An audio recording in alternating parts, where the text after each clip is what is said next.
दिग्पाल के पास उसका आदमी देवेन का मैसेज लेकर आया था कि उसे किसी मदद की जरूरत थी।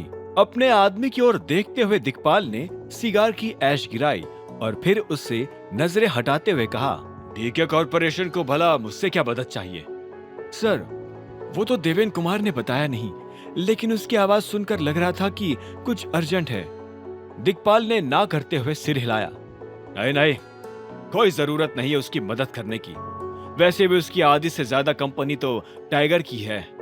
उस आदमी ने एक पल के लिए सोचा और फिर गहरी सांस लेकर दिग्पाल से कहा, पर सर, टाइगर की कंपनी है और हमसे मदद मांग रहा है।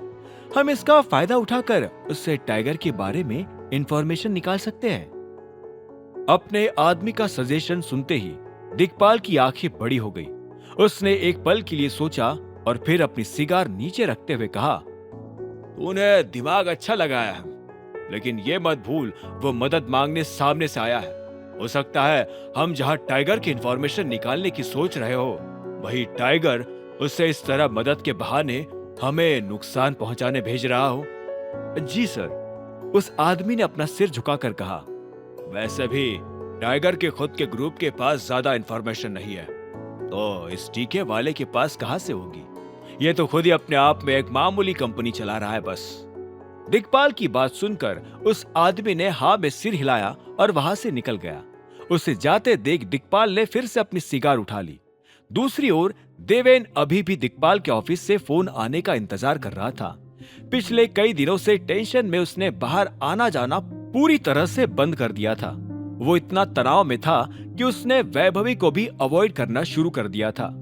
वैभवी को भी उसका ये अचानक बदलता बर्ताव अजीब लग रहा था, इसलिए वो उससे मिलने उसके घर आ गई थी। उसने देखा कि देवेन अभी भी किसी से फोन पर लगा हुआ था। Please sir please Chirag sir, थोड़ी और मदद हो जाती तो। अभी मेरे भी हाथ टाइट है देवेन, सॉरी। ये कहते हुए ही चिराग ने फोन रख दिया। देवेन को महसूस हो गया था कि उसके अब सारे रास्ते बंद हो चुके हैं। अब ना तो कोई उसकी मदद करने वाला था और ना ही फिक्र। इसी वक्त उसने धीरे से दरवाजा खुलते वैभवी को अंदर आते देखा। देवेन? वैभवी को देखते ही देवेन अपनी जगह पर खड़ा हो गया। वैभवी, तुम यहाँ अचानक? वैभवी उसके पास वाले सोफे पर जाकर बैठ गई। क्या प्रॉब्लम है देवेन? आज भी सैटरडे है, लेकिन तुम घर में ही बैठे हो। तुम ही तो कहते थे कि वीकेंड्स होते ही है पार्टी करने के लिए, तो फिर अब क्या हुआ? तुम मुझे भी कई दिनों से इग्नोर कर रहे हो, आखिर बात क्या है? वैभवी की शिकायतें सुनते ही देवेन भी सिर लटकाकर सोफे पर बैठ गया। कुछ नहीं, सब ठीक है, बस काम में थोड़ी प्रॉब्लम आ गई है, लेकिन चिंता मत करो, उसी को ठीक करने में लगा हूं, हो जाएगी जल्दी।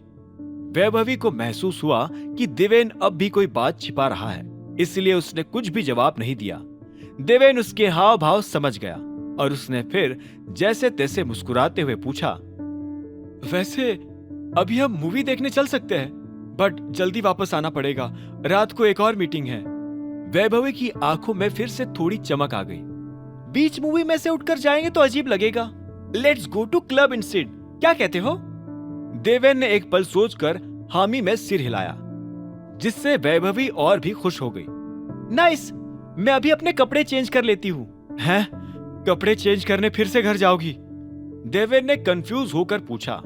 वैभवी उसके पास आई और उसकी नाक पर उंगली फेरते हुए बोली, तुम भूल गए क्यों ड्रेसेस को जो तुमने मुझे दिलाई थी और फिर यही अपने घर पर रख ली थी, ये सोचकर कि कभी हम एक साथ रात गुजारेंगे। अरे हाँ, वो भी है, देवेन ने सिर हिलाते हुए कहा। वो फिलहाल वैभवी से नजरें नहीं मिला पा रहा था। वैभवी को भी देवेन के करीब आकर उसके सिर पर पसीना आते दिखाई दिया, जिससे वो बोल पड़ी, क्या बात है देवेन, पक्का सब कुछ ठीक है ना? देवेन ने एक पल के लिए उसकी ओर नजर उठाकर नकली मुस्कान लाते हुए कहा, हाँ हाँ सब ठीक है। आज पहली बार उसने महसूस किया कि एक मुस्कान के पीछे कितना दर्द और कितनी परेशानियां छिपाई जा सकती थी। लगभग आधी रात होने को आई। अभिनव अकरम के रेस्टोरेंट से खाना खाकर बाहर निकलने लगा था। इसी वक्त उसके सामने एक काली गाड़ी आकर खड़ी हो गई। अभिनव को समझ आ गया था कि वो गाड़ी किसकी थी, इसीलिए वो तुरंत ही जाकर पैसेंजर सीट पर बैठ गया। बस आप ठीक तो हो ना? डॉन ने हिचकिचाते हुए पूछा। अभिनव ने जवाब में सिर हिलाया और फिर अपना सवाल किया, तुम मुझसे अभी क्यों मिलने आए हो? डॉन ने गाड़ी मेन रोड से आगे बढ़ाकर एक गली में लगा ली और फिर अभिनव की ओर देखकर कहा, आज शाम को जो भी हुआ उसके लिए माफी मांगने आया हूँ बॉस। मुझे माँ कसम पता नहीं था कि वो सनी अपने जिस जीजा की बात कर रहा था वो आप थे। अभिनव ने भी उसकी ओर देखकर सिर हिलाते हुए कहा, कोई नहीं, होता है। और कुछ? अभिनव के चेहरे पर थकान साफ झलक रही थी। वो जल्द से जल्द घर लौटकर सोना चाहता था। डॉन को महसूस हुआ कि अब उसे चले जाना चाहिए था, लेकिन उसके मन में अब भी एक और बात थी। सॉरी बॉस, लेकिन बस इतना पूछना चाहता हूँ, आप सच में अनन्या सिंह के हस्बैंड हो? डॉन का सवाल सुनते ही अभिनव के माथे पर बल आ गए और उसने कहा, क्या बात है डॉन, तुम साफ साफ बात क्यों नहीं कर रहे हो?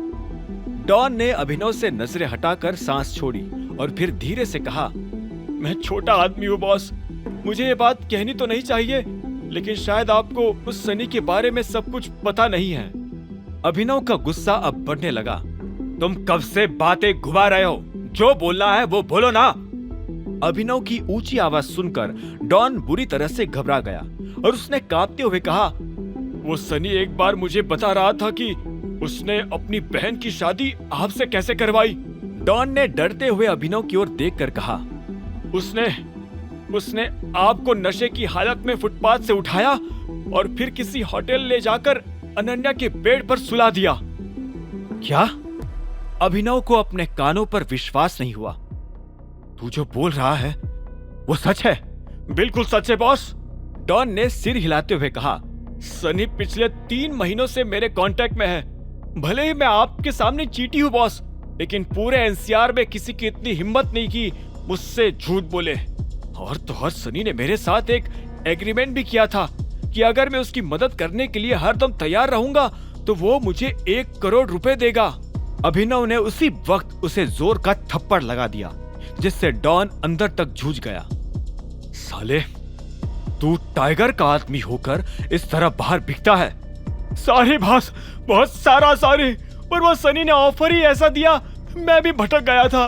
बोल रहा था कि एक बार कंपनी उसके नाम हो जाएगी तो मेरी भी लाइफ के 4 चांद लगा देगा।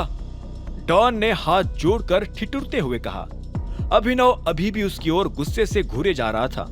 हालांकि उसका गुस्सा डॉन को लेकर नहीं बल्कि सनी को लेकर था। सनी के इस खुलासे को सुनकर वो अभी भी शॉक था। तो सनी ने तुझे बताया कि अनन्या और मेरे बीच अभी जो भी हो रहा है वो उसका प्लान था, तो फिर उसने तुझे ये भी बताया होगा कि उसने ये प्लान क्यों बनाया था। जी बॉस, वो बोल रहा था कि ऐसा करने से हरदेव सिंह अपनी पोती से नफरत करने लगेगा और कंपनी उसके नाम न करके सनी के नाम कर देगा। डॉन के मुंह से एक और खुलासा सुनकर अभिनव के पैरों तले जमीन खिसक गई थी। जब उसने अपने दिमाग पर जोर डालकर उस दिन को याद किया तो उसे सिर्फ इतना ही याद आ रहा था कि वैभवी के पार्टी से निकलकर वो नशे की हालत में किसी फुटपाथ पर जरूर बैठा था।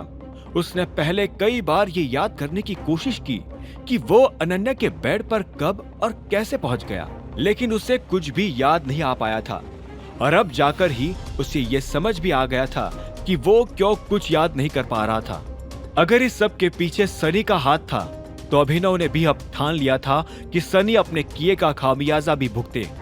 उसने अपने गुस्से को काबू करके एक गहरी सांस ली और गाड़ी से उतरते हुए कहा, ठीक है डॉन, अभी तुम जाओ, बाद में मिलते हैं। अभिनव उतरकर अपनी गाड़ी की ओर चला गया। डॉन फिलहाल इतना डर गया था कि वो टाइगर से नजरें भी नहीं मिला पा रहा था। अपनी गाड़ी तेजी से भगाकर अभिनव कुछ ही मिनटों में वापस घर पहुंच गया। उसने वहां देखा कि बर्थडे सेलिब्रेशन के ज्यादातर डेकोरेशन अब समेट दिए गए थे और सभी लोग अपने अपने कमरों में सोने जा चुके थे। अभिनव भी सीधा जाकर अपने कमरे में घुस गया, जहां पर अनन्या अभी भी जागकर अपने चेहरे से मेकअप साफ कर रही थी। मुझे लगा नहीं था तुम आज रात वापस आओगे। सही बात है, लगता वैसे भी उन्हें ही है जो परवाह करते हैं। अभिनव का ताना सुनकर अनन्या उसकी ओर पलट गई और खींचते हुए बोल पड़ी, मुझे थी तुम्हारी परवाह। घंटों तक इस बात का डर लग रहा था कि कहीं वो डॉन फिर से तुम्हारे पीछे ना आ गया हो। अभिनव ने गहरी सांस ली और एक पल अनन्या की ओर देखकर वो बेड पर जाकर बैठ गया। अनन्या भी फिर से पलट गई और शीशे में देखते हुए बोल पड़ी, पार्टी में इतनी बकवास करने की क्या जरूरत थी अभिनव? हर वक्त इंटरफेयर करते हो और फिर सबके लिए परेशानियां भी खड़ी कर देते हो। अनन्या की शिकायत सुनकर अभिनव हल्का सा मुस्कुराया। फिर से बताना, तुम्हें मेरी परवाह थी या खुद की? ऑफ कोर्स खुद की। मुझे कंपनी में अपनी पोजीशन चाहिए एट ऑल कॉस्ट। मैं नहीं चाहती कि वो सनी सब कुछ छीन कर ले जाए, लेकिन जिस तरीके से आज तुमने दादाजी से बात की है ना, मुझे डर है कि वो कहीं सनी को ही कंपनी न दे डाले। अनन्या ने फ्रस्ट्रेट होकर शिकायत करी। सनी उसकी कंपनी हड़प लेगा, ये सोच सोच कर भी उसे कंपन होती थी। अभिनव ने एक फीकी मुस्कान निकाली और अनन्या की ओर देखते हुए कहा, तो तुम्हें इस चीज की परवाह है? कभी दिमाग लगाकर सोचा नहीं कि कुछ और भी गड़बड़ हो सकती है? अनन्या ने भौहें ऊपर करके पूछा, कैसी गड़बड़? अभिनव ने फिर से उससे नजरें हटाकर सांस छोड़ते हुए कहा, उस रात तुम्हें महसूस नहीं हुआ कि कुछ गड़बड़ थी? तुम्हें अजीब नहीं लगा कि सुबह होते ही सनी अचानक तुम्हारे होटल के रूम में आ पहुंचा था? अभिनव के सवाल पर अनन्या ने एक पल के लिए सोचा और फिर वो भी कुछ समझ नहीं पाई। तुम क्या बोल रहे हो? सनी को पता था कि उस होटल में मेरा एक वीआईपी रूम हमेशा अवेलेबल रहता है, इसीलिए वो आ गया। इसमें अजीब क्या हुआ? अभिनव ने ना करते हुए सिर हिलाया और कहा, तुम अब भी नहीं समझी। चलो छोड़ो, मुझे ये बताओ कि तुम्हारे दादाजी उसी समय क्यों आ गए थे रूम पर? सब कुछ एक ही टाइम पर कैसे हो गया था? बिना प्लानिंग के तो इतनी पंक्चुअलिटी पॉसिबल नहीं है ना? अभिनव अभी सनी का नाम डायरेक्टली नहीं ले रहा था। वो चाहता था कि अनन्या एक बार खुद से उस पर शक करने की कोशिश करे। हालांकि अनन्या ने हार मानकर सांस छोड़ते हुए कहा, तुम्हारी ये बातें मेरे सर के ऊपर से जा रही है, इसीलिए प्लीज चुप हो जाओ। और हाँ, अगली बार मेरे दादाजी की और कंपनी के बीच में मत आना। जो होगा वो मैं देख लूंगी। Got it? अनन्या ने अभिनव से खींचते हुए कहा। Alright then. अभिनव उठकर बाथरूम की ओर जाने लगा। बस एक बात और कहूंगा, तुम फिलहाल इतनी जल्दबाजी में हो कि फ्यूचर के बारे में भी सोच नहीं रही हो। अगर लड़कर झगड़कर एक बार को कंपनी में पोजीशन मिल भी गई तो क्या गारंटी है कि तुम्हारा वो दादा हरदेव आगे कुछ खेल नहीं खेलेगा? हो सकता है हरदेव सिंह जी तुम्हें शांत करने के लिए कुछ महीनों तक कंपनी तुम्हें दे दे और फिर वापस छीन कर सनी को दे डाले। अभिनव की बात सुनते ही अनन्या गुस्से में अपनी जगह से खड़ी हो गई। उसे समझ नहीं आया कि वो इस बात का क्या जवाब दे। अनन्या अभिनव के इस अनुमान पर अब क्या जवाब देने वाली थी? क्या उसे पता चल जाएगा कि उस रात उन दोनों के बीच जो भी हुआ उसके पीछे सनी का ही हाथ था? अगली सुबह सिंह परिवार डाइनिंग टेबल पर क्या चर्चा करने वाला था? क्या वो अभिनव को डाइनिंग टेबल पर बैठने देंगे या फिर उसे घर से बाहर निकाल देंगे? क्या होंगे इन सभी सवालों के जवाब? टर्न ऑफ टाइगर के सारे एपिसोड्स को सुनने के लिए डिस्क्रिप्शन में दी लिंक से डाउनलोड करें पॉकेट FM ऐप।